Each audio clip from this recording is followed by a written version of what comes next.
Chapter 1. The boy in the garden. The garden had been Alara's refuge for 3 weeks now, a forgotten corner of the estate where roses grew wild and stone benches crumbled beneath ivy. She came here when the weight of whispers grew too heavy, when the servants' pitying glances felt like knives. The jilted bride, the ruined woman. London society had no mercy for a woman left at the altar. And Alara Thorne had learned that shame was a poison that seeped into everything. She sat now in the dying light of autumn, her dark hair unpinned and falling across her shoulders, her dress, simple gray muslin that marked her new station. The Thornhill estate belonged to her late father's creditors now. She was a guest in her own childhood home, tolerated only because her cousin's wife possessed a shred of Christian charity. The roses didn't judge. The silence didn't mock. That's why the child's voice startled her so completely. "Are you sad?" Alara's head snapped up. A boy stood 3 feet away, half hidden behind a marble pillar, wrapped in dying wisteria. He couldn't have been more than 7 years old, with pale skin that seemed to glow in the twilight, and dark hair that fell across his forehead in unruly waves. His clothes were fine, too fine for a servant's child, black velvet and silver buttons that caught the last rays of sun,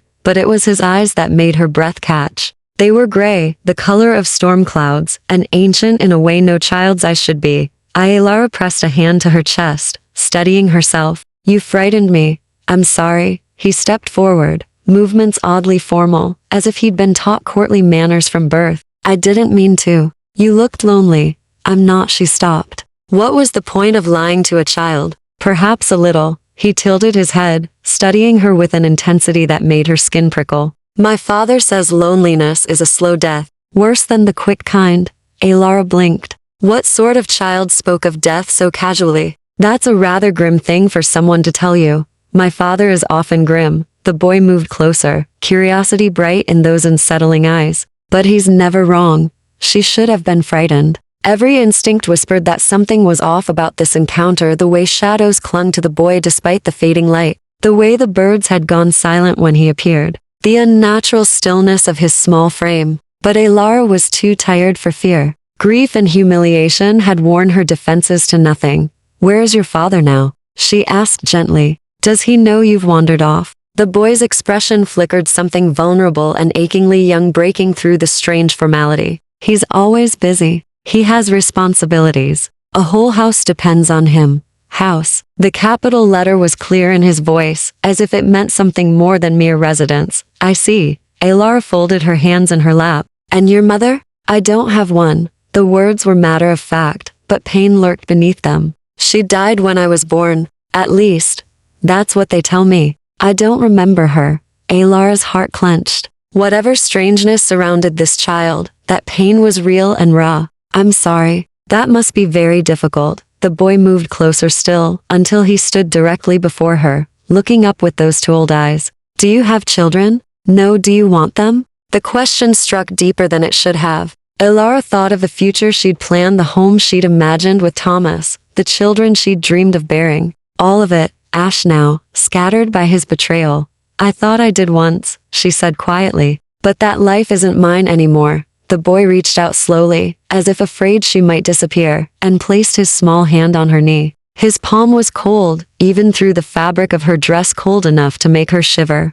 "Will you be my mom?" The words hung in the air between them, absurd and heartbreaking all at once. Alara stared at this strange pale child, with his old soul and aristocratic manners, and something cracked open in her chest. "Sweetheart, I can't just please." His fingers tightened on her dress. "I'll be good. I promise. I won't ask for much. His voice dropped to a whisper. "I just want someone who stays." Alara didn't think. She reached out and cupped his cold cheek, feeling the fragility of him beneath the eerie stillness. "What's your name?" "Lucian." "Lucian." She tested the name on her tongue. "I'm Alara." He smiled then, and it transformed his face, made him look like the child he should have been, innocent and hopeful. "That's a pretty name. Like music." "Thank you." She brushed his dark hair back from his forehead, the gesture automatic and tender. "Lucian, I think you should go home now. Your father will be worried." "He doesn't worry." Lucian's smile faded. "He's forgotten how." Before Alara could respond, the temperature dropped so suddenly that frost rimmed the roses. The twilight deepened to full dark in the span of a breath.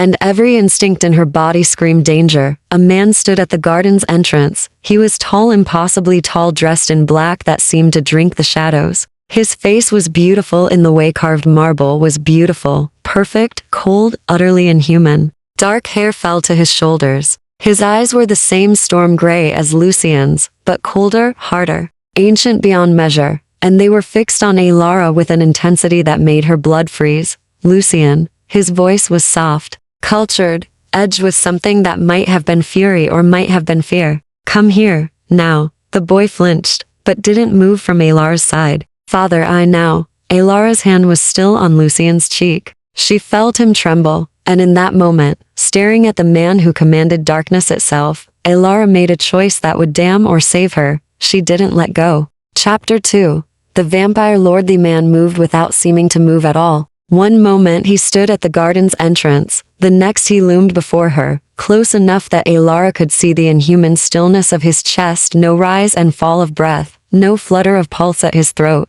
Close enough to see that his eyes weren't gray at all, but silver threaded through with veins of black. Close enough to kill. Remove your hand from my son. His voice was velvet over steel, each word enunciated with the precision of someone who'd learned English centuries ago and never forgotten its formal construction. The accent was there if you listened, something continental, maybe French, worn smooth by time. Alara's heart hammered against her ribs. Every survival instinct screamed at her to obey, to bow, to run. But Lucien's small hand had found hers, fingers lacing through hers with desperate strength, and she felt his fear like a living thing. He's frightened. Her voice came out steadier than she'd expected. You're frightening him. Something flickered across that perfect, terrible face. Surprise, perhaps. Or offense. You presume to tell me how to manage my own child. I presume, Alara said carefully, that a frightened boy deserves gentleness, regardless of who his father is. The man's eyes narrowed.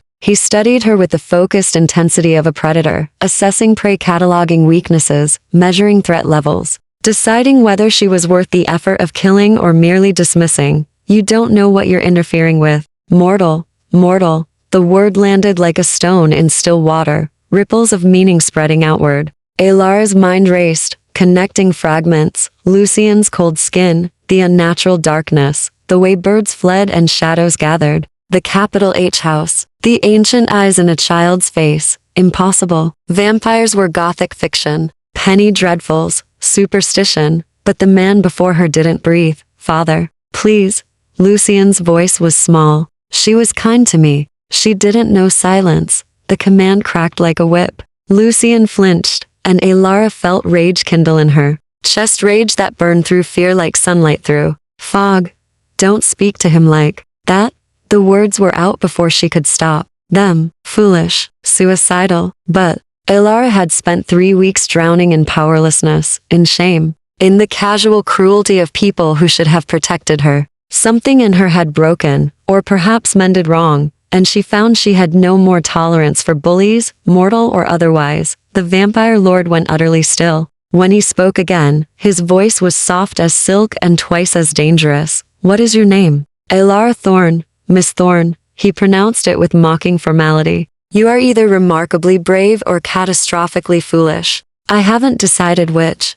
Does it matter? Alara lifted her chin, meeting those silver black eyes, even as terror sang through her veins. You're going to kill me either way, aren't you? I haven't decided that either. He moved, then a blur of shadow and speed that her human eyes couldn't track. When the world steadied, he stood beside Lucien, one pale hand resting on the boy's shoulder. Possessive, protective. The gesture contradicted everything about his cold demeanor. Come, Lucien. We're leaving. But father, the mortal woman will forget this encounter. I'll see to it personally. His gaze slid back to Alara, and something in it made her skin prickle. Unless she proves more resilient than expected, Alara should have stayed quiet, should have let them disappear into whatever nightmare realm they'd emerged from. But Lucien's earlier words echoed in her mind. I just want someone who stays. Will you hurt him? She asked quietly. For talking to me? The vampire's expression didn't change, but something shifted in the air between them, a charge like the moment before lightning strikes.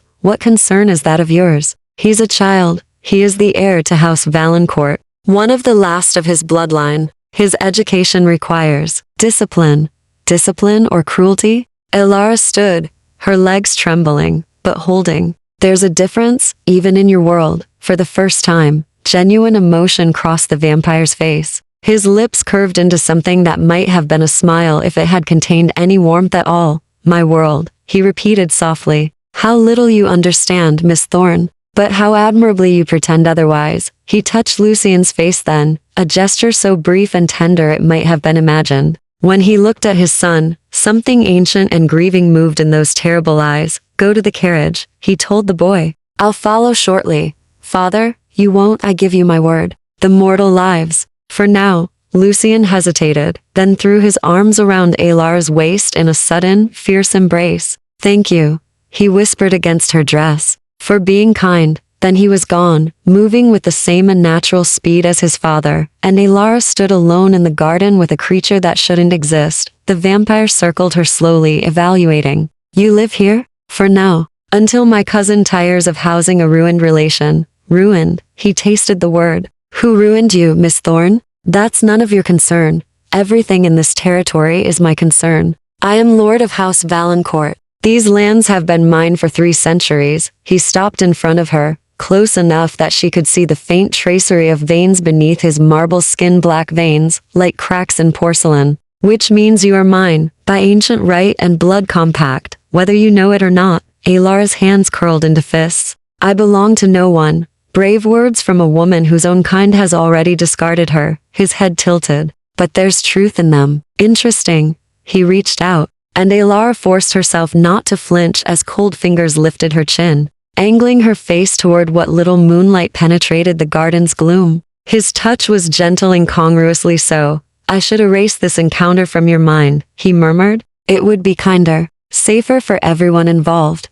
Then why don't you? His smile was terrible and sad. Because my son asked you to be his mother, and Lucien has never asked for anything before. Not in 7 years. He released her and stepped back, shadows gathering around him like loyal hounds. Stay away from my son, Miss Thorne. Stay away from vampire business. Forget you ever saw us. And if I can't. Lord Valancourt paused at the garden's edge, his form already blurring into darkness. Then I'll have to decide, he said quietly, whether you're a threat or an opportunity. For both our sakes, I hope you choose wisely. He vanished between one breath and the next, and Elara collapsed onto the stone bench, her entire body shaking. She had just met a vampire, and somehow, impossibly, she was still alive. Chapter 3. The invitation. Elara didn't sleep that night. She lay in her narrow bed in the east wing, the room her cousin's wife had allocated with pointed generosity, far from the family quarters, and watched shadows move across the ceiling. Every creak of settling wood made her flinch. Every whisper of wind against the windows sounded like breathing. Vampires are real. The thought circled endlessly. A prayer or a curse. She couldn't decide which. Lord Valancourt's face haunted her, beautiful and terrible, ancient and somehow lonely. And Lucien's small cold hand in hers, his desperate question, will you be my mom? By dawn, Elara had convinced herself it was madness. Grief-induced hallucination. The product of too much sorrow and too little sleep. She dressed mechanically in another gray gown, pinned her hair into submission, and went downstairs to face another day of exile in her own home. Her cousin Richard sat at breakfast with his wife Marjorie, their 2 children chattering about ponies and parties. They barely glanced up when Elara entered. Good morning, she said quietly. Elara. Marjorie's smile was brittle. How lovely. We weren't expecting you. In the breakfast room of my father's house. But Elara swallowed the words. I thought I might take a walk into the village today. If that's acceptable. Of course, dear. Though perhaps you might visit the modiste. That dress is looking rather worn. Elara's hands tightened on the back of her chair. The dress was perfectly fine. Marjorie simply enjoyed reminding her of her reduced circumstances. I'll consider it. Thank you. She was turning to leave when the butler appeared, his expression strange and certain in a way that made her pause. Excuse me, Miss Thorne. A visitor has called for you.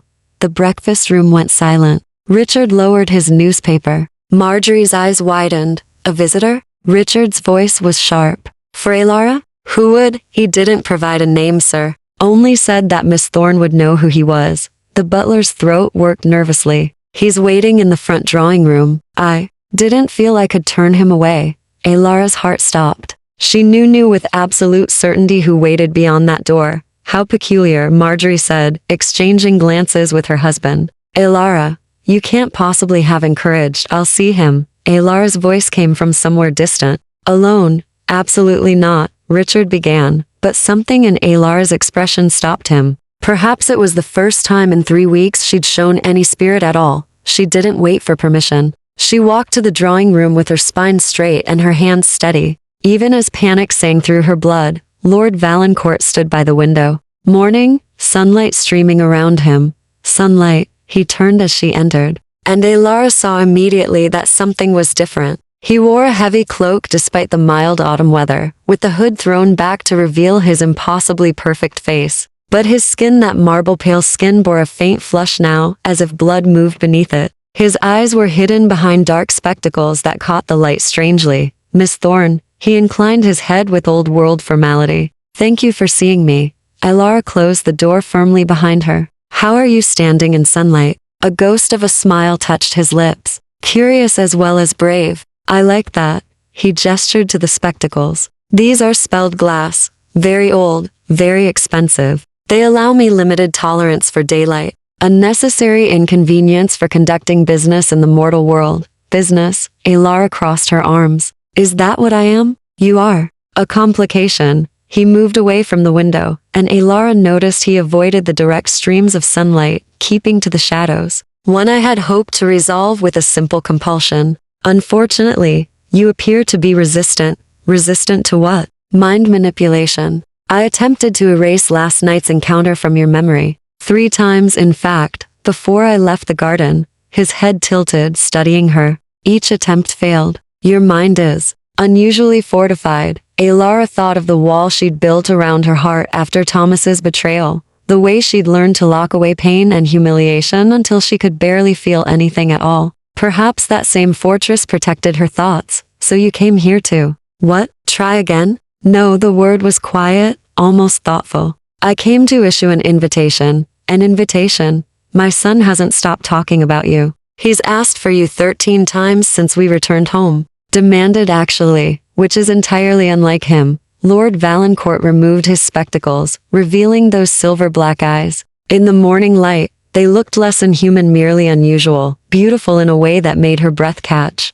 Lucien doesn't ask for things, Miss Thorne. He's been taught that desire is weakness, that attachment is vulnerability. I've raised him to be hard because the world we inhabit is merciless. That's a terrible way to raise a child. That's the only way to ensure his survival. A muscle tightened in his jaw. But last night, I saw him happy, genuinely happy. And I find I cannot simply erase that, even if I could erase your memory of our encounter. Alara's heart hammered. What are you proposing? Come to Valancourt Hall. Stay for 1 week. He raised a hand before she could protest. You'll have your own quarters. Complete autonomy. You may leave at any time. I ask only that you spend a few hours each day with Lucien. Talk to him. Be kind to him. Let him experience what it's like to have. He paused, the words clearly difficult. A maternal presence. You want me to pretend to be his mother.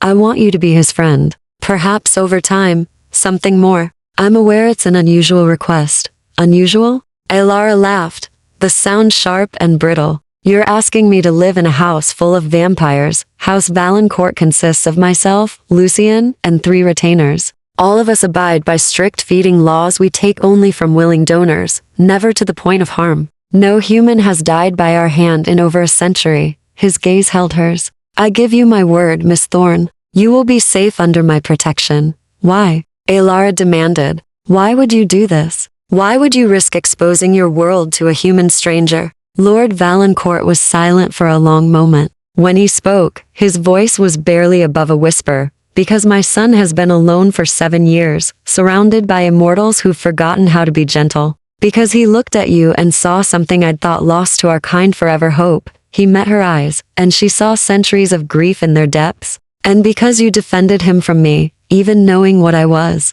That kind of courage is rare. Alara thought of her narrow room, the pitying glances, the slow suffocation of her ruined life. She thought of Lucien's desperate embrace, his small voice. I just want someone who stays. 1 week, she heard herself say. Then I decide if I continue, Lord Valancourt's smile was genuine this time, transforming his face into something almost human. 1 week, he agreed. I'll send a carriage this evening. He replaced his spectacles and moved toward the door, then paused. Oh, and Miss Thorne? Pack for evening hours. We keep unconventional schedules. Then he was gone, leaving Alara alone with the catastrophic choice she'd just made. Chapter 4. Valancourt. How the carriage arrived at dusk, black lacquer gleaming in the fading light, drawn by horses so dark they seemed carved from shadow. No driver sat on the box. The horses moved with eerie precision. As if guided by invisible hands, Alara stood in the drive with a single trunk, ignoring Marjorie's scandalized protests and Richard's demands for explanation. She'd told them only that she'd accepted a position as governess to a lord's son. The lie tasted bitter, but the truth was impossible. The carriage door opened by itself. Alara climbed in, her heart in her throat, and sank into velvet seats softer than anything she'd ever touched. The door closed with a whisper of sound, and the carriage began to move smoothly, impossibly smoothly. As if floating rather than rolling over the rutted country road, she watched through the window as the familiar landscape gave way to wilder terrain. They traveled north, toward the moors, where ancient forests pressed close to the road and fog gathered in the hollows. The sun set in streaks of crimson, and darkness fell like a curtain when the carriage finally stopped. Alara could see nothing but mist and shadows. Then torches flared to life, one by one, illuminating a facade that stole her breath. Valancourt Hall rose from the moorland like something from a fever dream, all Gothic spires and weathered stone, gargoyles crouching on parapets, stained glass windows glowing with warm light from within. It was beautiful and terrible, ancient and impossibly grand, more castle than country house. The carriage door opened, Lord Valancourt stood waiting, and Alara's breath caught. Gone were the traveling cloak and spelled spectacles. He wore formal evening dress, black on black on black, with a cravat so white it seemed to glow against his pale throat. His dark hair was tied back, revealing the sharp architecture of his face, and his silver black eyes caught the torchlight like mirrors. He looked like every dark fantasy she'd never admitted to having. Miss Thorne, he extended his hand. Welcome to my home. Alara took his hand, cold, strong, gentle, and let him help her down. The moment her feet touched the ground, she felt it, a thrumming in the air, like standing near a great bell that had just been struck. Power, ancient and watching, pressing against her skin. You feel it. It wasn't a question. Lord Valancourt's gaze sharpened. The wards. They recognize you as a guest now. You may come and go freely. Wards? Protections. Old magic. Older than House Valancourt itself. He released her hand and gestured toward the entrance. Come, Lucien is waiting. The doors swung open onto a grand hall that seemed to stretch upward forever. Alara craned her neck, trying to take it all in. The vaulted ceiling painted with constellations, the massive chandelier dripping with crystals, the portraits lining the walls. Ancient faces watched her with painted eyes, some clearly mortal, others with that telltale inhuman beauty. The Valancourt bloodline, Lord Valancourt said, following her gaze. Going back 900 years. We are an old house, Miss Thorne, one of the oldest in Britain. 900. Alara shook her head. How old are you? 347. He said it casually, as if discussing the weather. I was turned in 1679, during the reign of Charles II. Lucien was born 7 years ago, half mortal, half vampire. A rarity in our world. Before Alara could process that revelation, footsteps echoed on the marble floor. Alara. Lucien appeared at the top of the grand staircase, his face alight with joy. He wore a small formal suit that matched his father's, his dark hair neatly combed, but his 7-year-old enthusiasm broke through all the careful formality as he raced down the stairs. Lord Valancourt tensed. Lucien walked, but the boy was already throwing himself into Alara's arms, and she caught him instinctively, staggering slightly under his weight. He was cold, so cold but solid and real and trembling with excitement. You came, he whispered against her shoulder. Father said you might not, but you came. Alara looked up and met Lord Valancourt's eyes over his son's head. Something complicated moved in that silver-black gaze, relief, perhaps, or regret, or both. I promised I would, she said softly, smoothing Lucien's hair. And I keep my promises. Come see my room. I have books, so many books, and Father let me choose new curtains, dark blue like the night sky. And there's a telescope on the balcony. Lucien grabbed her hand. tugging insistently. "Lucien." Lord Valancourt's voice was gentle but firm. "Miss Thorne has just arrived. She needs to settle in. Rest, it's all right," Alara interrupted. She looked at the boy's eager face, the desperate hope in his ancient eyes, and felt something in her chest crack open. "I'd love to see your room." Lucien's resulting smile was radiant. Lord Valancourt watched them for a long moment, his expression unreadable. Then he inclined his head. "Very well. I'll have your belongings taken to the Rose Suite. It adjoins Lucien's quarters. I thought you'd prefer to be close, in case he needs you during the night." "During the night? Vampires are nocturnal by nature, Miss Thorne. We sleep during daylight hours, when we're most vulnerable. Our household operates on an inverted schedule." He paused. "I hope that won't be too difficult an adjustment." Alara thought about it. Sleeping during the day, waking at dusk, living by moonlight and candlelight, it should have seemed horrifying.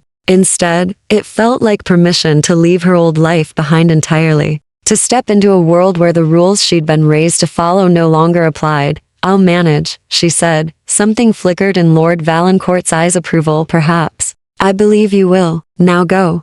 Lucien has been planning this tour for hours. Lucien pulled her toward the staircase, chattering about his books and his telescope and the gardens that bloomed only at night. Alara let herself be led, but she glanced back once before they turned the corner. Lord Valancourt stood alone in the vast hall, surrounded by the painted eyes of his ancestors, watching her with an expression of such naked longing that it stole her breath. Then he turned away, vanishing into the shadows. And Alara wondered what she'd truly agreed to by coming here. The boy's room was beautiful, all dark wood and midnight blue fabric. Shelves overflowing with leather-bound books, a bed with a canopy like a night sky. But what struck Alara most was the telescope by the window, pointed up at the stars. "Father bought it for me," Lucien said proudly. "He says even though we belong to the night, we should never stop looking for light." Alara's throat tightened. "That's very wise. He's the wisest person I know." Lucien's voice dropped to a whisper. "But he's also very sad. He doesn't think I notice, but I do." Before Alara could respond, a soft knock sounded at the door. A woman entered, beautiful, ageless, with auburn hair and golden eyes that marked her as vampire. "Miss Thorne, I'm Margot, the household steward. Lord Valancourt asked me to show you to your rooms and help you settle in." Her smile was warm, genuine. "Welcome to Valancourt Hall. It's been a very long time since we had a mortal guest." "How long?" Margot's smile turned sad. 7 years. Since Lucien's mother died. Chapter 5. Threads of the Past. The Rose Suite was aptly named. Every surface bore the delicate motif carved into the bedposts, embroidered on the curtains, painted across the ceiling in a sprawling fresco of climbing vines. The room was beautiful in a way that felt frozen, preserved, as if no one had touched it in years. Margot lit candles with a wave of her hand, actual magic. Alara realized with a jolt, filling the space with warm, flickering light. "This was Lady Valancourt's suite," the vampire said quietly. "Lord Valancourt hasn't allowed anyone to use it since her death. Until now." Alara traced her fingers along the carved roses on the wardrobe. "What was she like? Brilliant? Fierce? Human?"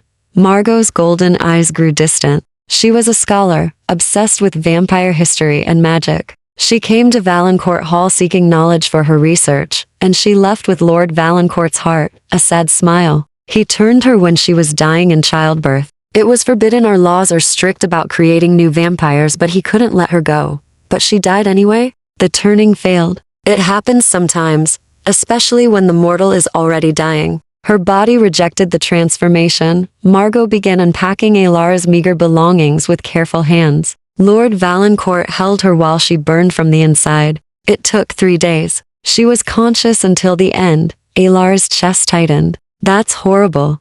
He's never forgiven himself." Lucien was hours old, and Lord Valancourt had to choose between mourning his wife and caring for his half-vampire son. He chose duty, as he always does. Margot paused, holding one of Alara's gray dresses. "He's a good man, Miss Thorne. Hard, yes. Cold, certainly, but good. Don't let his manner fool you." "Why are you telling me this?" Margot met her eyes directly. "Because Lucien asked for you. Because Lord Valancourt allowed you into his home despite every instinct telling him to protect his privacy. Because I've served House Valancourt for 200 years, and I've never seen either of them reach for hope before." She hung the dress carefully.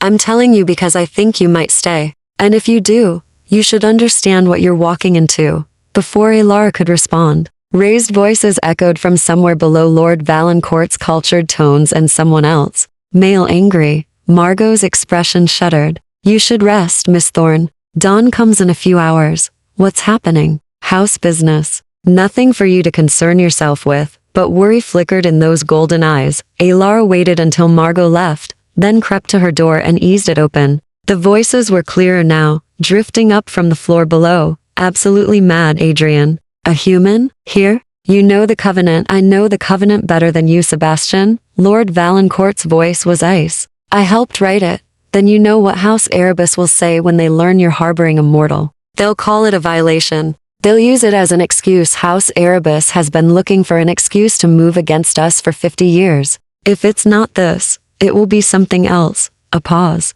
"The girl stays. For Lucien's sake?" "Adrian. He's half human. Coddling him won't." The sound that came next made Ilara's blood run cold. A low, inhuman snarl that vibrated through the walls. "Never," Lord Valancourt said, his voice dropping to something lethal. "Speak of my son's nature as a weakness. Never."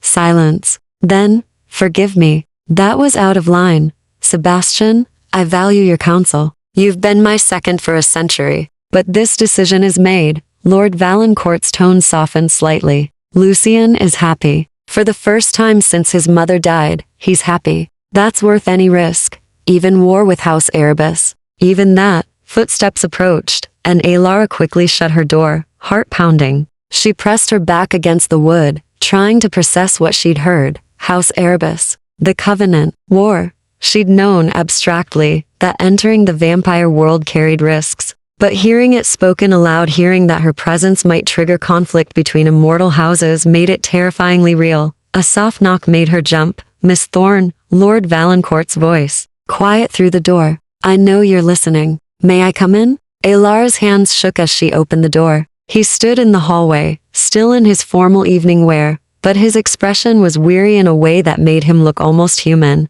"I'm sorry," she said quickly. "I didn't mean to eavesdrop. You have every right to know what your presence here means." He gestured to the sitting area. "May I?" Alara nodded, too shaken to protest. They sat in matching armchairs while candlelight painted shadows across his impossible face. "There are 12 great houses in Britain," he began. "Ancient vampire bloodlines, each controlling territory and bound by the Covenant, a set of laws that govern how we interact with mortals and each other. House Valancourt is one of the oldest. House Erebus is," he paused, choosing words carefully, "ambitious. They believe humans should be cattle, resources to be managed and consumed. We disagree.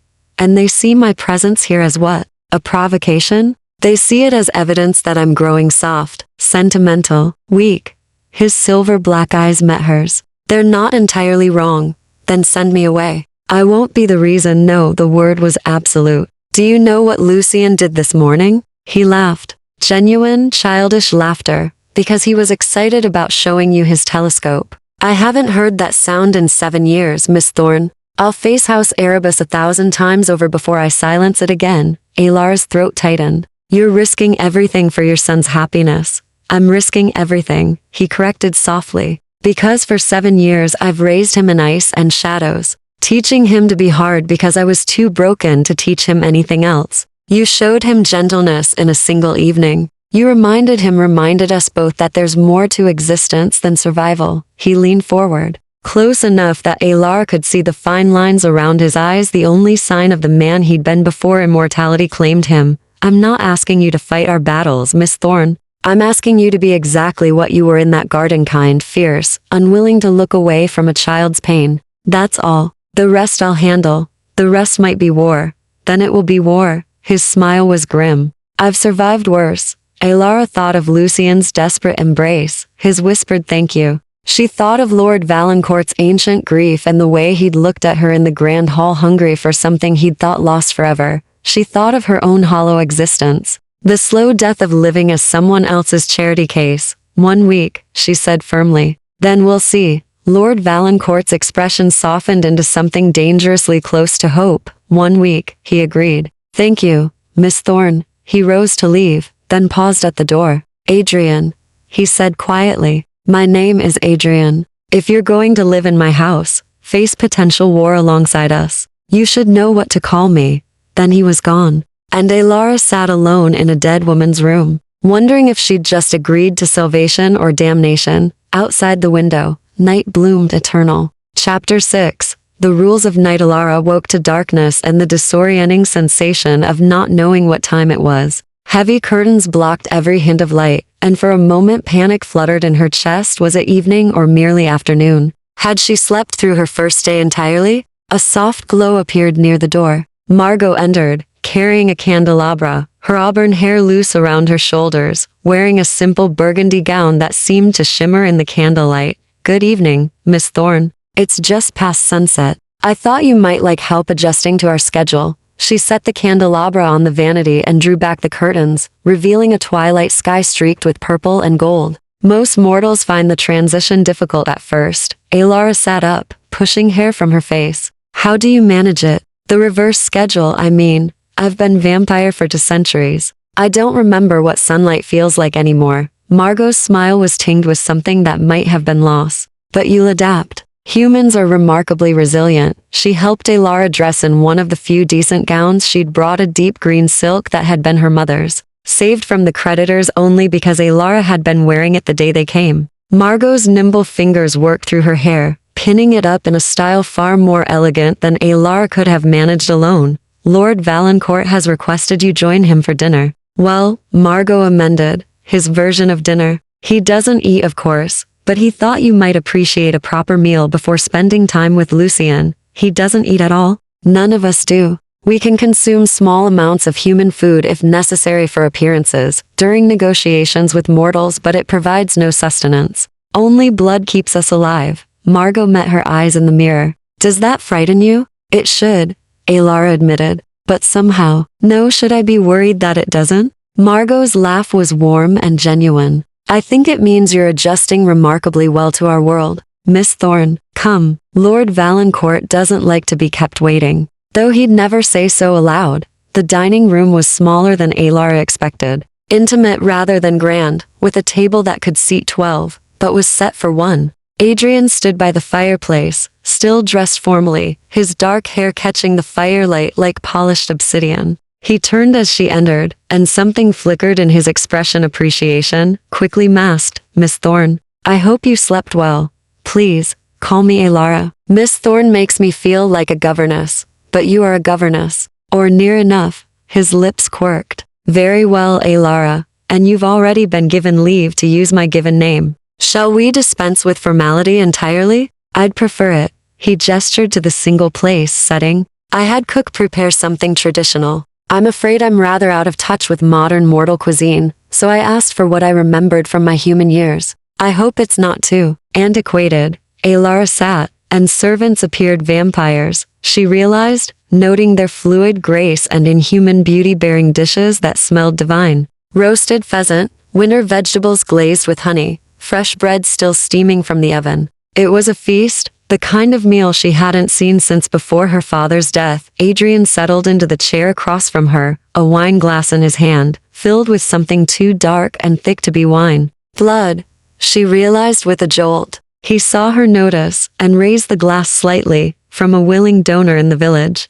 "A young man with substantial debts who's happy to sell what he can spare. He'll never remember the transaction, but he's paid fairly and suffers no lasting harm." Adrian took a small sip. "These are the rules I live by, Alara. Consent, always. Compensation when possible. And never, ever to the point of death. Do you understand? You want me to know you're not a monster. I want you to know what kind of monster I am." His silver black eyes held hers. "There are vampires who hunt, who kill, who view humans as prey. House Erebus among them. But House Valancourt survives by integration, not predation. We've lived alongside mortals for 9 centuries by learning to coexist, not dominate." Alara cut into the pheasant, buying herself time to think. "Is that why they see you as weak? Because you treat humans as equals? They see us as weak because we acknowledge that mortality has value, that human lives matter beyond their utility as food sources." He set down his glass.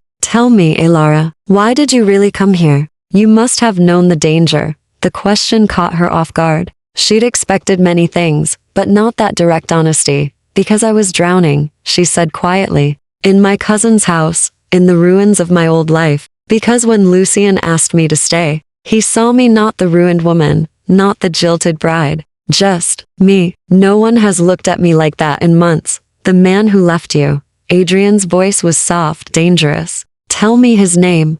Why? Because I'd like to know who was foolish enough to break you. Alar's laugh was bitter. Thomas Ashford, third son of a viscount, charming liar, currently married to my former best friend. They wed 3 weeks after our engagement ended. I'm told they're very happy. Adrian's expression went cold, utterly inhuman. I could destroy him. Financially, socially. I have the resources and the reach. One word from me, and he'd know what it feels like to be ruined. No, the word came out sharper than she intended. I don't want revenge. I just want to stop hurting. Something in Adrian's face softened. He reached across the table slowly, giving her time to pull away, and covered her hand with his. His skin was cool but not unpleasant, his touch gentle. Then that's what we'll work on, he said quietly. Lucien isn't the only one who needs healing, I think. Alar's throat tightened. You barely know me.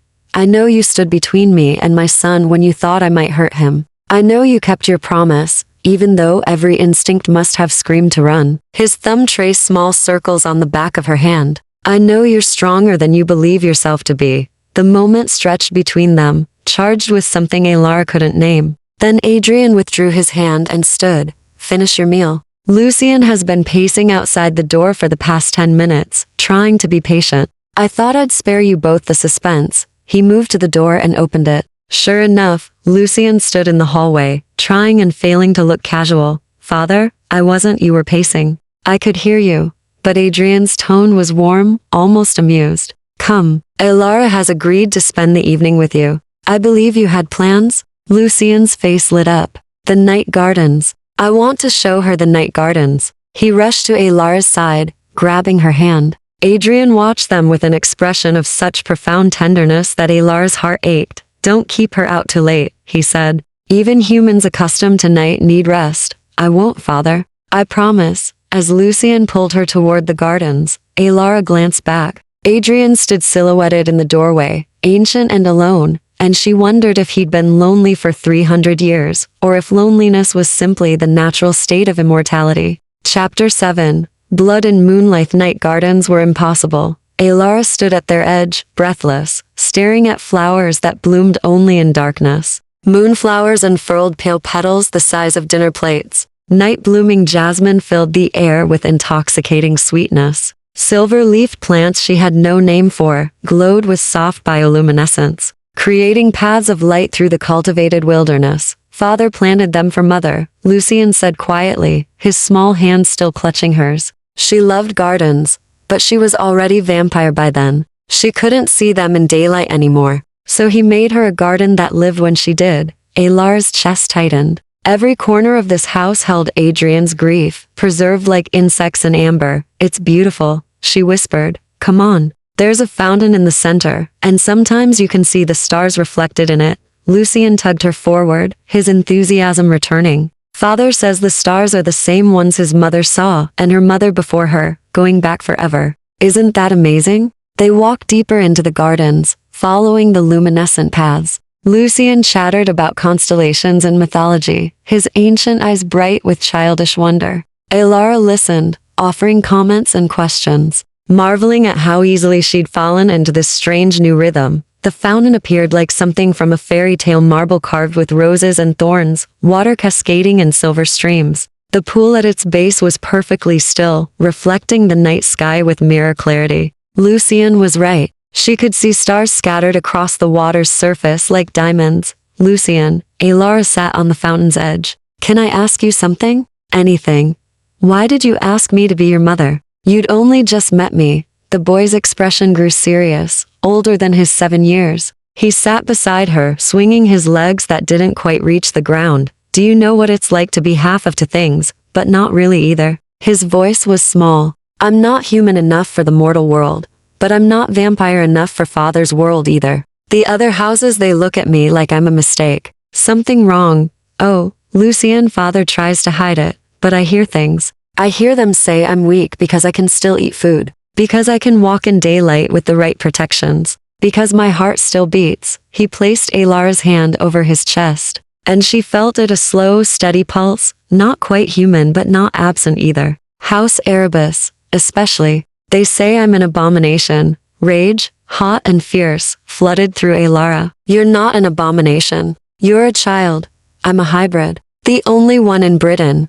Maybe the world. Mother was dying when father turned her, and somehow the vampire blood mixed with what was already in me. His gray eyes met hers, shimmering with unshed tears. I asked you to be my mother because when you looked at me, you didn't see a monster or a mistake. You just saw a boy who needed kindness. That's all I wanted. Alara pulled him into her arms, holding him tight despite his unnatural cold. Then that's what you'll have. For as long as I'm here, you'll have kindness and care and someone who sees you exactly as you are. Wonderful. Lucian buried his face in her shoulder, and she felt dampness seep through her dress. Vampire or not, the boy could cry. They sat like that for a long moment, surrounded by impossible flowers and starlight. Then footsteps crunched on the gravel path, and Alara looked up to see Adrian approaching, his expression carefully neutral. I'm sorry to interrupt. His voice was tight. But we have visitors. Unexpected ones. The way he said it made Alara's skin prickle with warning. House Erebus? She asked. Adrian's surprise flickered quickly across his face. You're perceptive. Yes. Their second has arrived, requesting an audience. It seems word of your presence has already spread. His jaw tightened. I need to receive them. Lucian, take Alara back to the house through the east entrance. Stay in your rooms until I send for you. Father, now Lucian. The boy grabbed Alara's hand, pulling her toward a different path. But Alara resisted, turning back to Adrian. What will they do? Posture, threaten, make demands they know I won't meet. His silver-black eyes found hers. They can't actually harm you, Alara. You're under my protection, and the covenant is clear. But they'll try to frighten you into leaving. Don't let them. Before she could respond, 3 figures materialized from the shadows at the garden's entrance. Alara's breath caught. They moved like liquid darkness, impossibly graceful, impossibly beautiful and utterly terrifying. The leader was tall, with platinum hair that fell to his waist and eyes like frozen amber. He wore black leathers instead of formal dress, and twin blades hung at his hips. Every line of him screamed danger. Lord Valancourt, his voice was smooth, cultured, laced with contempt. How domestic you've become. A pet human and a half-breed heir. House Erebus sends its regards. Adrian moved faster than Alara's eyes could track, placing himself between her and the newcomers. Lord Theron, this is a breach of protocol. You don't arrive unannounced on another house's territory, don't we? Theron's smile was all teeth. Forgive me. I thought the old rules no longer applied to House Valancourt. After all, you're harboring a mortal in direct violation of the Covenant's isolation clauses. The Covenant permits mortal servants. Is she a servant, Adrian? Theron's amber eyes locked onto Alara with predatory focus. Or something more intimate? Tell me, little human, do you know what you've stumbled into? Do you know what he is?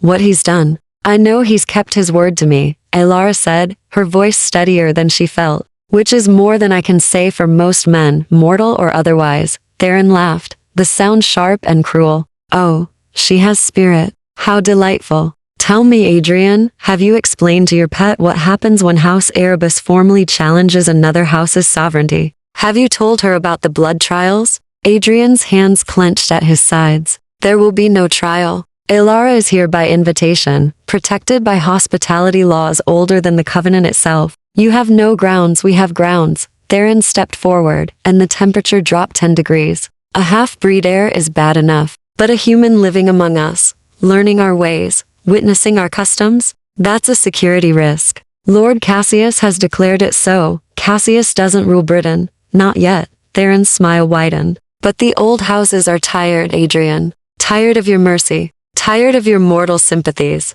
When the next conclave meets, we'll call for a vote. Either you remove the human and properly educate the half-breed in vampire ways, or we'll remove House Valancourt from power entirely. You're threatening war. We're offering you a choice. Theron's gaze slid back to Alara, assessing, calculating. Send her away before the conclave. Prove you're still worthy of leading. Or watch everything you've built crumble. Silence fell, heavy and suffocating. Alara felt Lucian trembling beside her, felt Adrian's rage like a physical force in the air. The conclave is in 6 days, Theron said pleasantly. I do hope you'll make the right decision. For everyone's sake. Then they were gone, dissolving into shadows, leaving frost on the flowers and fear in their wake. Adrian turned slowly, his face a mask of controlled fury. Alara, Lucian, inside, now. But his terrible, ancient eyes held something else, desperation. Chapter 8.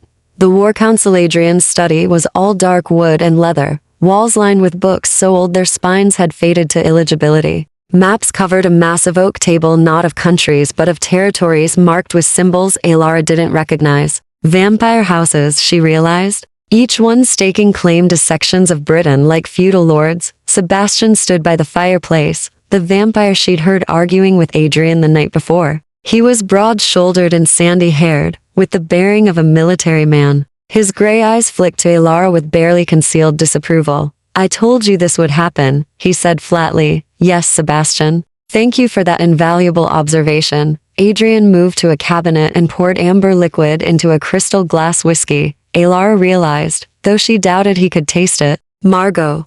What's our standing with the other houses? Margot stood near the window, her expression grim. House Thornfield remains neutral, as always. House Ravencroft will likely side with us. They've never forgiven Erebus for the Glasgow incident. But houses Nightshade, Blackwood, and Corsair. She shook her head. They'll follow Erebus if it means gaining territory. So we have 2 houses against 6. Adrian drained the glass, his jaw tight. Those are poor odds. We could call in blood debts, Sebastian suggested. House Ravencroft owes us for the Irish affair. And Thornfield won't commit without guarantees we can't provide. Adrian set down the glass with controlled precision. No, we need a different strategy. Or you could simply do as they ask. Sebastian's voice was carefully neutral. Send the mortal away. Educate Lucian in proper vampire tradition. Prove House Valancourt isn't growing weak. The silence that followed was arctic. No, Adrian said softly, dangerously.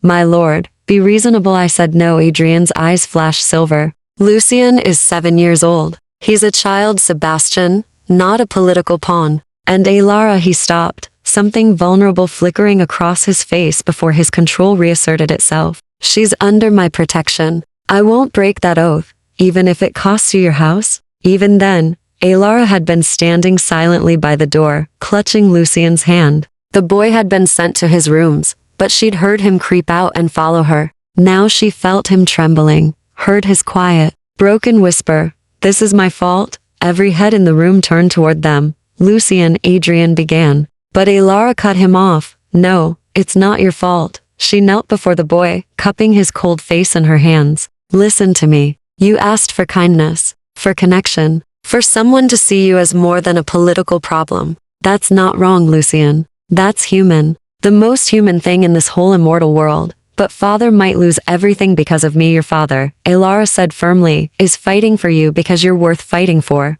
Don't you dare take that away from him by believing otherwise. She looked up at Adrian, and found him staring at her with an expression that made her heart stutter. Raw gratitude mixed with something deeper. Something that terrified and thrilled her in equal measure. I'll leave, Alara said quietly. If that's what it takes to protect you both, I'll go right now. No, Adrian's voice was absolute. You're not going anywhere. My lord. Sebastian started, but Adrian raised a hand, cutting him off. 6 days until the conclave. That gives us time. He moved to the map table, his strategic mind clearly engaging. Erebus expects us to either capitulate or fortify. We'll do neither. We'll go on the offensive. Margot straightened. What did you have in mind? The covenant has isolation clauses, yes. But it also has precedent for mortal integration. Advisors, scholars, artists, humans who've contributed to vampire society without compromising our security. Adrian's finger traced a line on the map.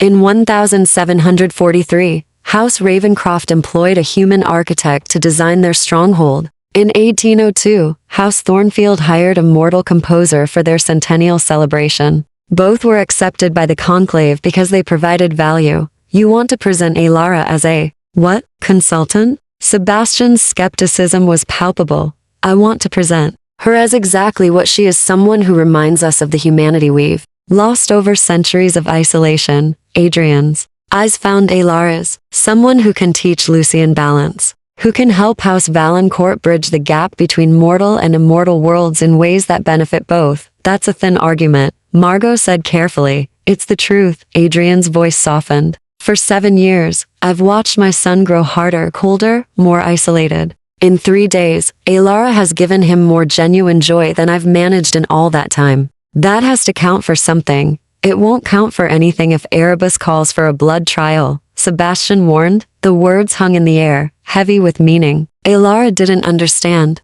She cleared her throat. What's a blood trial? The vampires exchanged glances. Finally, Adrian spoke, his voice carefully controlled. It's an ancient form of settling disputes between houses. Trial by combat essentially, but with specific rules. Each house chooses a champion. They fight until one yields or dies. The winner's house gains the right to dictate terms. Alara's stomach dropped. You mean you'd have to fight? I'd have to fight, or choose someone to fight in my stead. Adrian's jaw tightened. House Erebus would likely send Theron. He's their best warrior, fast, brutal, and utterly without mercy. I've seen him kill opponents in under a minute.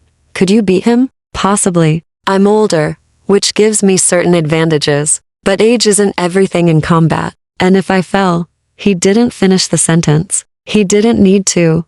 Lucian made a small, terrified sound. Alara pulled him close, her mind racing. Then we make sure it doesn't come to that, she said firmly. You said we have 6 days. What do we need to do? Adrian studied her for a long moment, and something shifted in his expression. Respect, perhaps, or the beginning of trust that went deeper than protection and obligation. We need to build a case, gather allies, prepare for every possible outcome. He moved closer, his presence commanding, yet somehow gentle. Are you certain about this, Alara? Once you're formally presented to the conclave, there's no going back. You'll be part of the vampire world whether you want to be or not. Alara thought of her old life, the narrow room, the pitying glances, the slow suffocation of being unwanted. Then she looked at Lucian's hopeful face and Adrian's carefully controlled desperation. I'm certain, she said. We fight together. Adrian's smile was small but genuine, transforming his austere features into something almost warm. Then we have work to do. Sebastian, send word to Ravencroft. Request a meeting before the conclave. Margot, I need documentation on every precedent for mortal integration since the covenant was signed. He turned to Alara, and his hand lifted as if to touch her face before he caught himself and dropped it. And you, he said quietly, need to learn vampire etiquette, house politics, and enough of our history to hold your own in front of the conclave. It won't be pleasant. I survived London society, Alara said dryly. How much worse can vampire politics be? Sebastian barked a laugh. You'd be surprised. As the council dispersed to their tasks, Adrian caught Alara's arm gently. Thank you, he murmured, for staying, for believing we're worth the risk. His touch sent warmth through her despite his cold skin. Alara met his ancient eyes and saw something there that made her breath catch, not just gratitude, but hunger. Not for blood, but for connection, for hope. We'll win this, she promised. His fingers tightened briefly on her arm. Yes, he said. We will, but neither of them mentioned the possibility that winning might cost everything. Chapter 9. Lessons in Darkness. Next 5 nights blurred together in a whirlwind of education that made Alara's head spin. Margot drilled her on house lineages, reciting genealogies that stretched back to the Norman conquest. House Erebus descends from a Byzantine general turned during the Crusades. House Valancourt claims Viking blood, turned during the raids of 793. These aren't just families. Alara, their dynasties with centuries of grudges and alliances. Sebastian taught her vampire etiquette with military precision. Never turn your back on another house's representative. Never accept food or drink from anyone but your own house. Poisons exist that can incapacitate even vampires. And never ever show fear. They can smell it literally, and they'll use it against you. And Adrian taught her the things that couldn't be found in books. They sat in his study each night as dawn approached, surrounded by candlelight and the weight of history. He spoke of being human, of growing up in the court of Charles II, of dying at 27 from a dual wound, and waking 3 days later with fangs and an eternity of hunger. The worst part isn't the blood, he said one night, staring into the fireplace. It's watching everyone you love age and die while you remain unchanged. My sister, my mother, even my enemies all dust now. Sometimes I can barely remember their faces. Is that why you turned Lucien's mother? Elara asked softly. So you wouldn't have to watch her die? Pain flashed across his features. Catherine was brilliant, fierce, more alive than anyone I'd met in centuries. When she started dying in childbirth, when the physicians said there was nothing they could do, his voice cracked. I couldn't lose her. I'd already lost so much. So I turned her, knowing it might not work, knowing the laws forbade it. And I held her while she burned, while the vampire blood destroyed her from the inside, because her body was too weak to accept it. He covered his face with his hands. And Elara saw the cracks in his careful control, 300 years of grief finally breaking through. She moved without thinking, crossing the space between them and taking his cold hands in her warm ones. It wasn't your fault. I killed her. The turning killed her. The childbirth was killing her. You tried to save her. Elara squeezed his hands. Adrian, you can't keep punishing yourself for trying to hold on to love. He looked up at her, his silver black eyes shimmering. How are you so wise? I'm not wise. I'm just tired of watching people, including myself, suffer for caring about others. She thought of Thomas, of the shame she'd carried. Love shouldn't be a crime, mortal or immortal. Adrian studied her face as if memorizing it. You remind me of her, Catherine. Not in appearance, you're nothing alike physically, but in spirit. In that absolute refusal to accept cruelty as inevitable. His thumb traced small circles on her palm. It terrifies me. Why? Because I can't lose anyone else. His voice dropped to a whisper. And I'm very much afraid I'm falling in love with you, Elara Thorne. The words hung in the air between them, impossible and true. Elara's heart hammered so hard she was certain he could hear it. Adrian, a sharp knock interrupted them. Sebastian entered without waiting for permission, his expression grim. They're here. House Ravencroft's delegation arrived an hour early. He glanced between them, noting their clasped hands, but said nothing. They're waiting in the formal parlor. And my lord, Lady Ravencroft came herself. Adrian's surprise was evident. Isolde? She never leaves her territory. Apparently, she's making an exception. Sebastian's expression was unreadable. She asked for you specifically. And she asked to meet the mortal. Lady Isolde Ravencroft was small, delicate, with silver white hair that cascaded to her waist, and eyes the color of fresh blood. She wore black silk that seemed to absorb light, and when she smiled, her fangs were delicate as needles. Adrian, her voice was musical, accented with something Eastern European. It's been too long, Isolde. Adrian bowed with old-world courtesy. You honor my house with your presence. Let's skip the pleasantries, shall we? Her red eyes fixed on Elara with unsettling intensity. So this is the mortal causing all the fuss. Come here, child. Let me look at you. Elara stepped forward, refusing to show the fear coursing through her. Up close, Lady Ravencroft was even more ethereal, ageless, and otherworldly, beautiful in a way that hurt to look at directly. Interesting, Isolde murmured, circling Elara slowly. She has no compulsion protections, no blood wards, nothing magical defending her mind. Yet she resisted your influence, Adrian. How? I don't know, Adrian admitted. I do. Isolde stopped in front of Elara, tilting her head. Your mind is a fortress, girl. Not through magic, but through sheer, stubborn will. You've built walls so high and thick that even vampire compulsion can't breach them. A smile. Trauma does that sometimes. Makes us harder to break because we've already been shattered once. Elara's throat tightened. You can see that? I'm over 800 years old, child. I've seen every variation of human suffering. Isolde's expression softened slightly. What did he do to you? The man who hurt you. How did you? I can smell heartbreak. It clings to you like perfume. Isolde turned to Adrian. She's stronger than she looks. Good. She'll need to be if she's going before the conclave. You'll support us then? Adrian's voice was carefully neutral. I'll do more than that. I'll speak for House Valancourt at the trial. Isolde moved to the window, staring out at the pre-dawn darkness. Erebus has grown too bold. Cassius believes might makes right, that we should return to the old ways of hunting humans like cattle. I won't allow that. Civilization requires evolution, even for immortals. Thank you, Adrian said quietly. Don't thank me yet. Isolde's red eyes gleamed. If it comes to a blood trial, you'll need to win. Theron is vicious, Adrian. He'll try to break you slowly, make you suffer before the end. Are you prepared for that? I've survived worse. Have you? Isolde's gaze slid to Alara, then back to Adrian. I think you have far more to lose now than you did before. That makes you vulnerable. Adrian's jaw tightened, but he didn't deny it. Isolde sighed. I'll stay until the conclave. My presence might dissuade Erebus from attempting anything precipitous. But Adrian? Her voice turned serious. If you lose, if Theron kills you, House Erebus will claim your territory and your heir. Lucian will become Cassius's ward. Do you understand what that means? Yes. Adrian's voice was hollow. Then when? For all our sakes. She swept from the room, leaving silence in her wake. Alara turned to Adrian and saw fear in his eyes, not for himself, but for his son. Will win, she said firmly. I won't let them take him. Adrian crossed to her, and this time he didn't stop himself. He cupped her face in his cold hands, his touch achingly gentle. You shouldn't have to fight our battles. I'm not fighting your battles. Alara covered his hands with hers.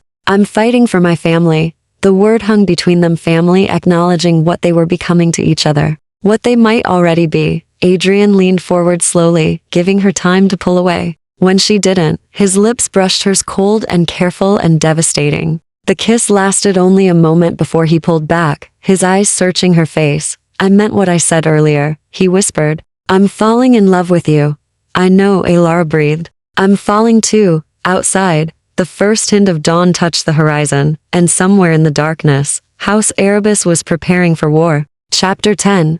The conclave met in a place that shouldn't exist, deep beneath London. In catacombs that predated the Roman occupation, the great houses gathered in a vast chamber carved from living rock. Phosphorescent fungi provided ghostly illumination, casting everything in shades of blue and green. Ancient symbols marked the walls' protection wards, Margot had explained, keeping the location hidden from mortal eyes and preventing violence within the sacred space, unless a blood trial was called. Alara stood beside Adrian at the entrance, her hand trembling in his. She wore a gown Margot had found in Catherine's wardrobe, midnight blue silk that fit as if made for her, embroidered with silver stars. Adrian had stared when she'd descended the stairs, something raw and painful in his eyes. You look like her, he'd whispered. Not identical, but the way you carry yourself, the defiance in your spine.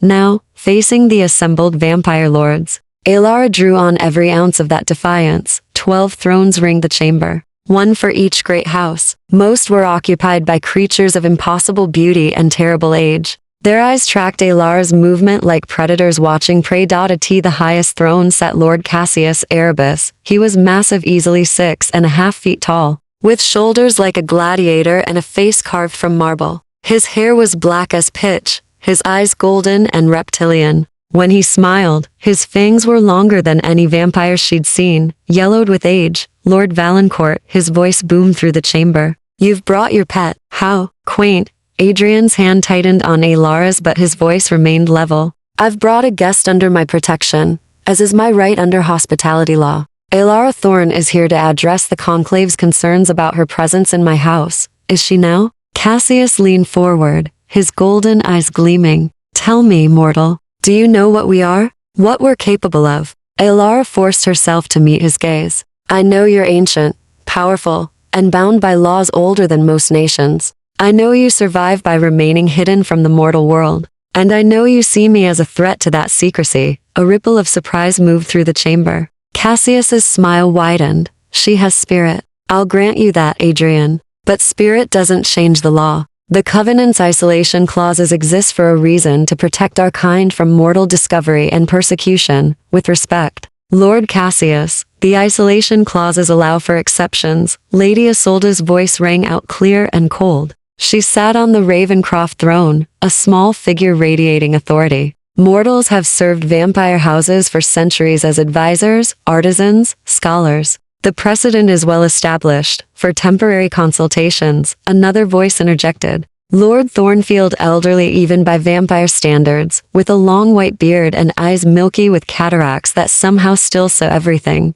Not for extended residence. Not for intimacy with house affairs. What exactly are you accusing Lord Valancourt of? Isolde's tone could have cut glass. Cassius stood, his presence filling the chamber. I'm accusing him of growing weak, sentimental, of placing his personal desires above the safety of all vampire kind. He pointed at Alara. This mortal lives in his house. dines at his table, sleeps under his roof. She's seen our customs, learned our secrets. What happens when she leaves? When she returns to the mortal world with knowledge that could destroy us all? She won't leave, Adrian said quietly. The chamber went silent. Oh. Cassius's smile was predatory. And how can you guarantee that, Adrian? Will you keep her prisoner? Turn her against her will? Or have you already? I stay by choice. Elara's voice rang out before Adrian could respond. She stepped forward, breaking free of his protective grip. Lord Cassius, you speak of me as if I'm a spy or a threat,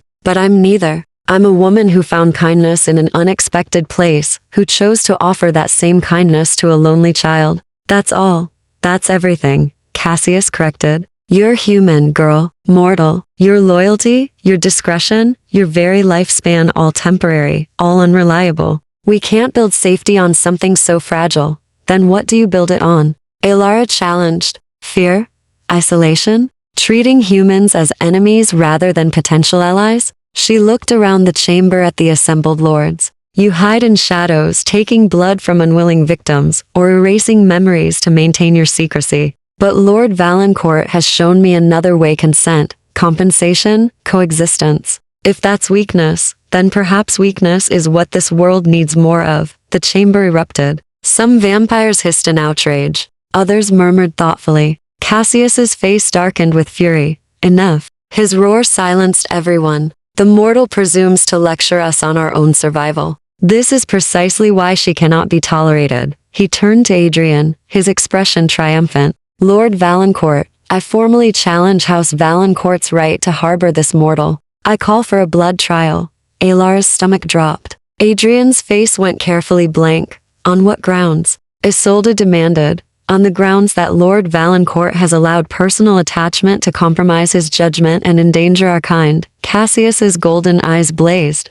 A blood trial will determine whether House Valancourt remains strong enough to lead, or whether new leadership is required. I accept, Adrian said quietly. No. The word tore from Elara's throat. There has to be another way. There isn't. Adrian's hand found hers, squeezing gently. The challenge has been issued and accepted. We follow the ancient laws. Lord Thornfield rose slowly from his throne. The blood trial will commence in 1 hour. Each house will choose their champion. The battle continues until one yields or falls. The victor's house will determine the mortal's fate. His milky eyes found Elara. Pray your champion is skilled, child. House Erebus does not yield.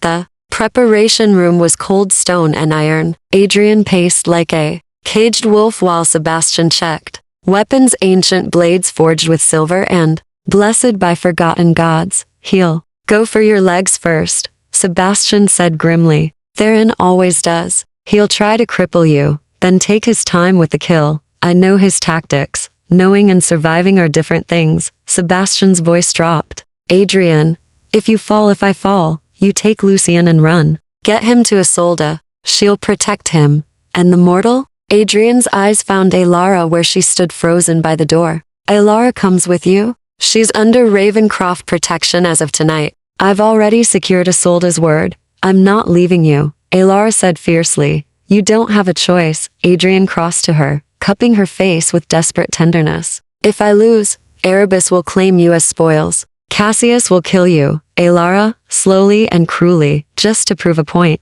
I won't allow that. Then don't lose. Her hands covered his. Please, Adrian, don't leave me. His forehead pressed against hers, his breath unnecessary, but taken anyway, a human gesture he'd forgotten until she reminded him what humanity felt like. I love you, he whispered. Whatever happens, know that. For 300 years I was dead inside, and you brought me back to life. I love you too. Tears streamed down her face. Come back to me. A gong sounded deep, resonant. It was time. The arena was a circle of bare stone, marked with symbols that glowed red in the darkness. The conclave assembled in tiers around it, 12 houses bearing witness. Lucien stood beside Isolde, his small face pale with terror. Elara wanted to go to him, to offer comfort, but Sebastian held her back. He needs to see his father fight, he murmured. Needs to see him strong. Adrian entered the circle from one side, moving with liquid grace. He'd stripped his shirt sleeves, twin blades in his hands, his dark hair loose around his shoulders. He looked like a warrior from ancient times, beautiful and deadly. Theron entered from the opposite side. He was taller, broader, covered in scars that spoke of centuries of combat. His platinum hair was pulled back, revealing a face that might have been handsome if not for the cruelty in his amber eyes. He carried a single massive sword, the blade etched with runes that seemed to drink light. Lord Valancourt, Theron's voice stripped mockery. Ready to die for your pet human? Adrian's smile was cold as winter. Ready to teach you the cost of threatening my family. The gong sounded again, and the world exploded into violence. Chapter 11. Blood and Victorite fighters moved too fast for mortal eyes to track. Alara saw only blurred silver streaks of blades catching phosphorescent light, bodies colliding with sounds like thunder. Then they'd separate, circling, and she'd catch glimpses. Adrian's face set in deadly focus, Theron's cruel smile. Blood spattering the ancient stones. Vampire blood is black, she realized with horror. It pooled like oil where the fighters had struck true. Theron lunged, his massive sword sweeping in an arc meant to decapitate. Adrian ducked impossibly low, his twin blades flashing upward. One caught Theron's side, opening a gash that would have killed a mortal instantly. The Erebus champion barely flinched. First blood to Valancourt. Lord Thornfield intoned from his throne, but Theron was already attacking again, driving Adrian back with brutal efficiency. The massive sword moved like it weighed nothing, each strike powerful enough to shatter stone. Adrian parried, dodged, used his smaller blades with surgical precision, but he was being pushed toward the arena's edge. He's faster, Sebastian muttered beside Alara, but Theron's stronger. If this becomes a war of attrition, Adrian's foot slipped on black blood. Theron's sword came down in a devastating arc. Alara screamed. Adrian rolled at the last instant, the blade missing him by inches and gouging a crater in the stone. He came up inside Theron's guard, both blades driving toward the larger vampire's chest. Theron caught one blade with his bare hand, his palm slicing open.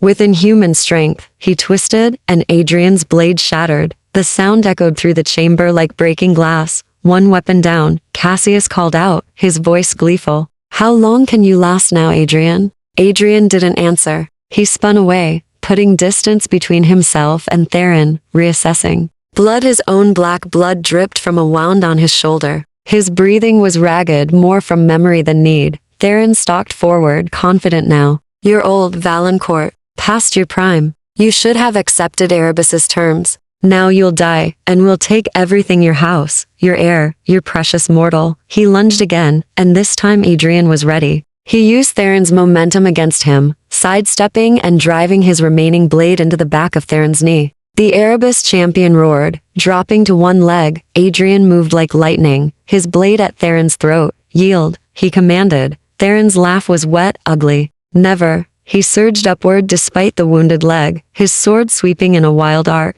Adrian barely dodged, but Theron's free hand caught his throat, lifting him off the ground with terrifying ease. I'm going to break every bone in your body, Theron hissed, his amber eyes blazing. Then I'm going to drink your mortal dry while you watch, paralyzed and helpless father. Lucien's voice rang out, high and desperate. The boy had broken free from Isolde's grip and stood at the arena's edge. His small face twisted with fear. Theron's head turned toward the sound. Distracted for just a heartbeat. It was enough. Adrian's blade flashed upward, severing two of Theron's fingers. The grip on his throat loosened, and Adrian drove his knee into Theron's wounded leg. The champion crashed to the ground, and Adrian was on him instantly, blade pressed to his throat with enough force to draw blood. I said yield. Silence filled the chamber. Theron's amber eyes blazed with hatred, but Adrian's blade pressed deeper, black blood welling around it. The champion of House Erebus yields, Cassius said flatly, fury evident in every word.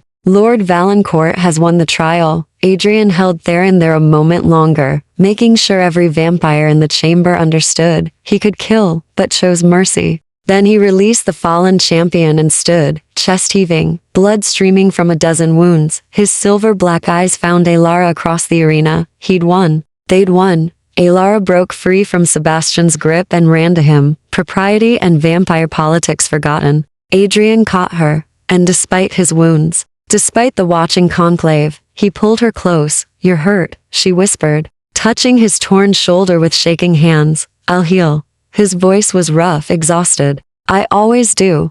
Lord Thornfield rose from his throne. The blood trial has concluded. House Valancourt's right to harbor the mortal is affirmed. Lord Cassius, do you accept this judgment? Cassius's golden eyes burned with rage, but he inclined his head stiffly. The ancient laws are clear. I accept. Then this conclave is— wait. Adrian's voice cut through the chamber. He released Alara gently and turned to face the assembled houses, bloodied but unbowed. I have something to say. Every eye fixed on him. House Erebus is right about one thing, Adrian continued. The world is changing. Mortals are becoming harder to compel, harder to control. Technology spreads information faster than we can erase it. We can't hide in shadows forever, pretending we're myths. He paused, his gaze sweeping the chamber. We need to evolve, not by dominating humans, but by finding ways to coexist that benefit both our kinds. You propose alliance with mortals? Lord Thornfield's voice was carefully neutral.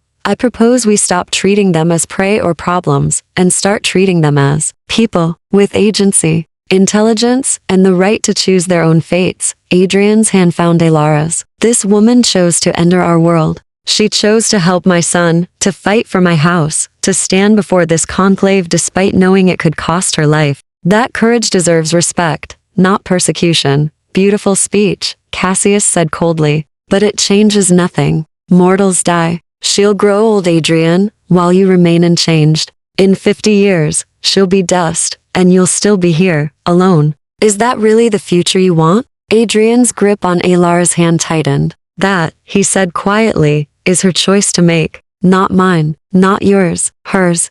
He turned to Alara, then, and she saw everything in his ancient eyes: love, fear, hope, and a question he was terrified to ask. Alara Thorn, he said formally, his voice carrying through the silent chamber. I offer you a choice. Live your mortal life, grow old naturally, and I will treasure every moment we have together. Or, he paused, the words clearly difficult. Let me turn you. Join me in immortality. Become vampire, and we'll have eternity. The chamber erupted in shocked murmurs. Even Isolde looked surprised. Alara stared at him, her heart hammering. He was offering her everything: eternal life, eternal love, a place in his impossible world, and he was giving her the power to refuse. Adrian, she whispered. I think about it, he interrupted gently. Don't answer now. Take time, be certain, because once you choose, there's no going back. Alara looked around the chamber at the assembled vampires, beautiful, ancient, powerful, and so terribly lonely.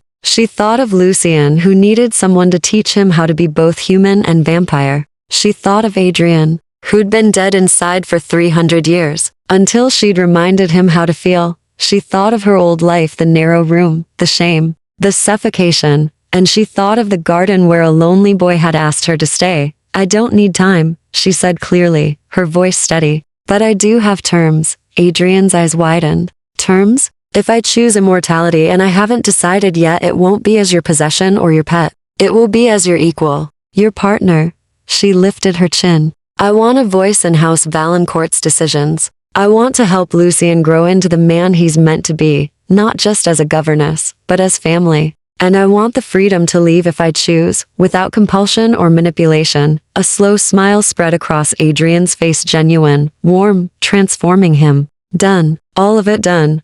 Then ask me again in 1 month, Alara said. Let me live in your world as a mortal first. Let me understand what I'm choosing. And if I still want immortality after that, she took his cold hand in her warm one. Then turn me, and we'll face eternity together. The chamber was utterly silent. Then, surprisingly, Isolde began to clap slow, deliberate applause that echoed off stone walls. Well said, mortal, the ancient vampire called out. You negotiate like someone who's done this before. I survived London society, Alara replied. This is just politics with fangs. Laughter rippled through the chamber, genuine amusement from creatures who rarely found anything funny anymore. Lord Thornfield raised his gnarled hand. The conclave accepts these terms. Alara Thorn will remain with House Valancourt as an honored guest. Her choice, when made, will be respected by all houses. His milky eyes fixed on Cassius. Any who interfere will answer to the full conclave. Is that understood?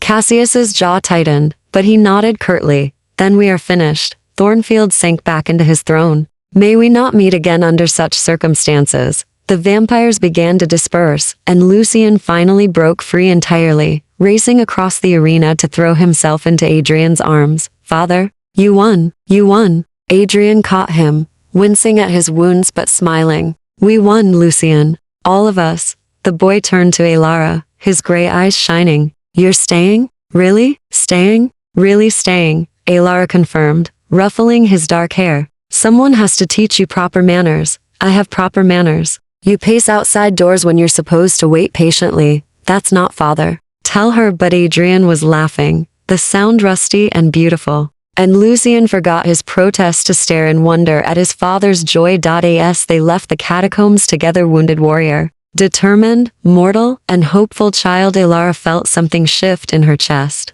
Not fear, not uncertainty.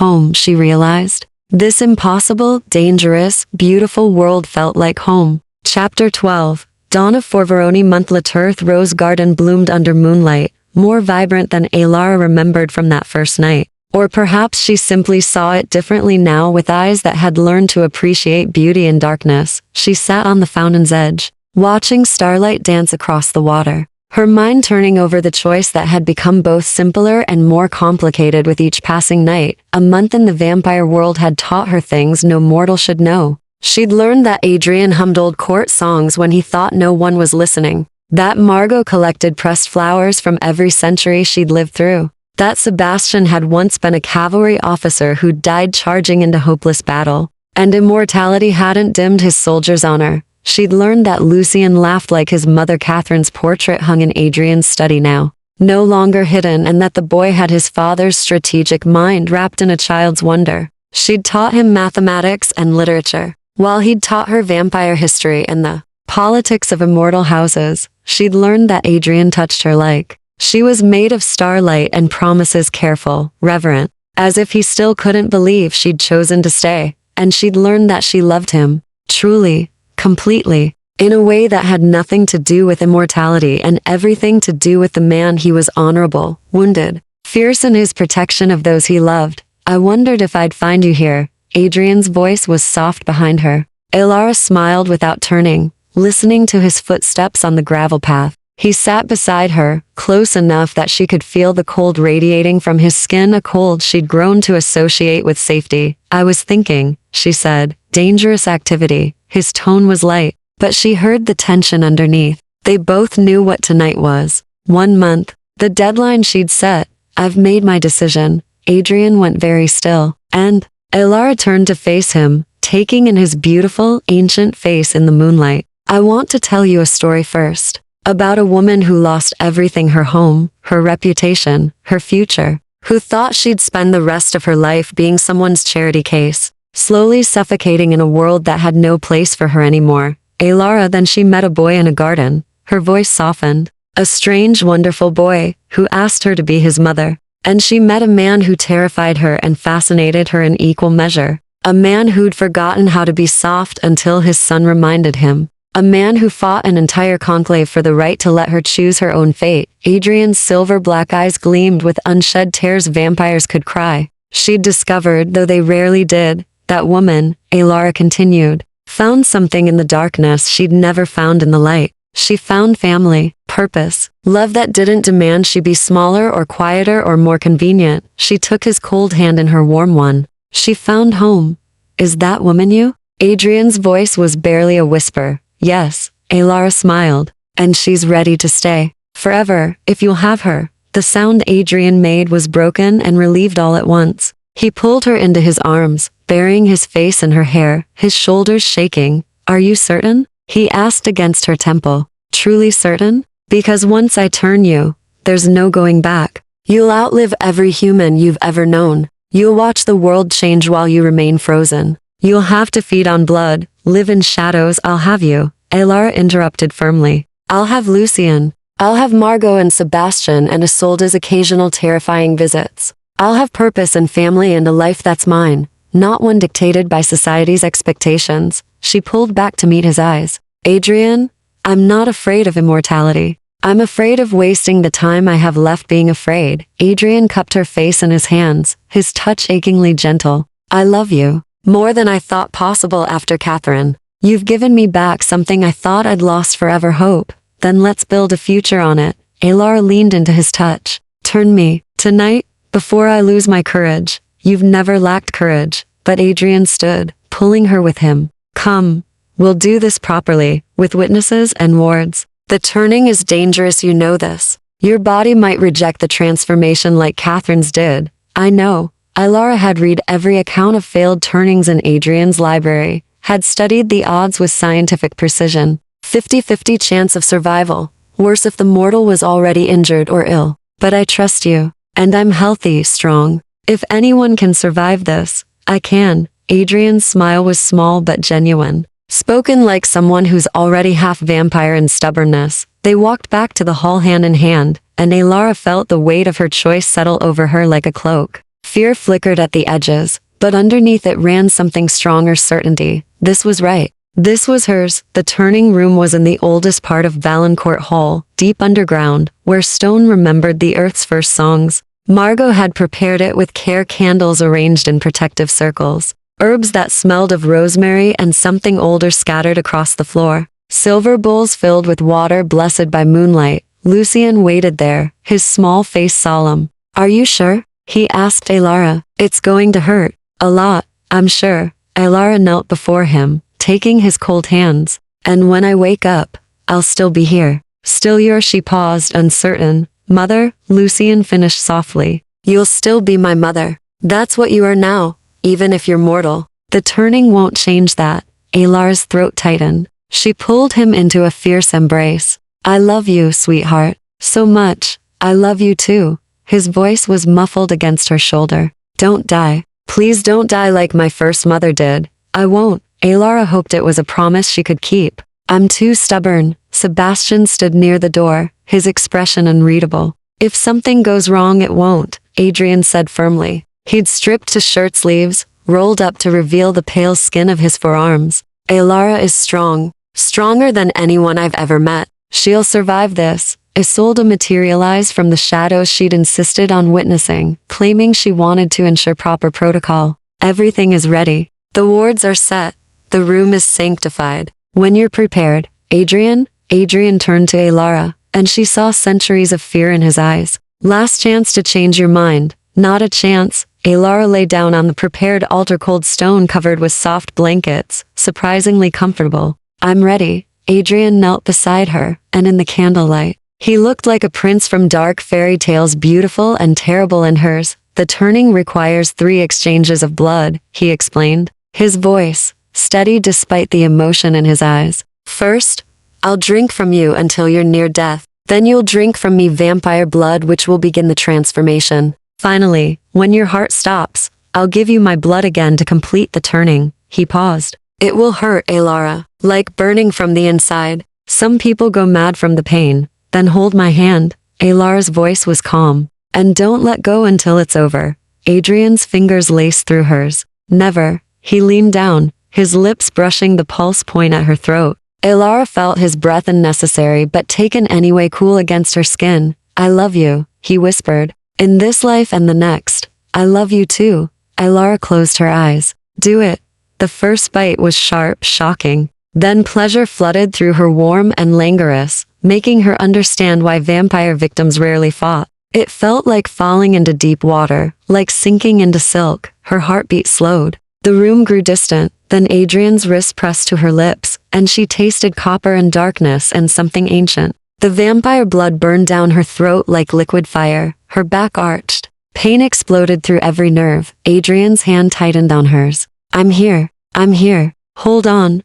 The world shattered into agony. Alara heard herself screaming, heard Lucien crying, heard Margot chanting in a language older than English. Her bones felt like they were breaking and reforming. Her heart hammered wildly, then slowed, then stopped. Darkness rushed in. No. Alara thought desperately. Not yet. I'm not done yet. She felt Adrian's blood on her lips again, felt him willing her to live with every ounce of his ancient power. Come back, he begged. Please, Alara, come back to me. And she did. Her heart beat once, twice, 3 times, then faster, stronger, powered by vampire blood and mortal will. When Alara opened her eyes, the world had changed. She could see individual dust motes floating in candlelight. Could hear Sebastian's heartbeat across the room, slow, vampire slow. Could smell rosemary and Adrian's unique scent, old paper and winter air, and something indefinably him. Adrian? Her voice sounded different, clearer, richer. His face appeared above hers, and she could see details she'd never noticed before, the faint laugh lines around his eyes, the single silver hair among the black, the exact shade of silver black in his iris. You made it, he whispered, wonder in his voice. You survived. Alara sat up slowly, marveling at the strength in her limbs, the sharpness of her senses. Her reflection appeared in the silver bowl nearby, same face, same features, but sharper somehow, more. Her eyes had darkened to deep blue-black, and when she smiled experimentally, she saw delicate fangs. I'm vampire. You're vampire, Adrian confirmed, pulling her into his arms. You're mine, forever, ours, Alara corrected, smiling at Lucien, who'd crept closer. I'm ours, all of us together. The boy launched himself at them, and suddenly they were a tangle of limbs, vampire lord, new-made vampire, and half-breed heir holding each other while Margot wiped away tears and Sebastian tried very hard to look stern and failed completely. Welcome to eternity. Alara Valancourt, Isolde said from the doorway, using a name Alara hadn't claimed yet, but fit perfectly. Try not to let it bore you. Alara laughed, the sound bright and free, and thought of her old life, her old fears, her old constraints. All of it was gone now, burned away in the turning. What remained was choice, power, family, love, and forever to figure out what came next.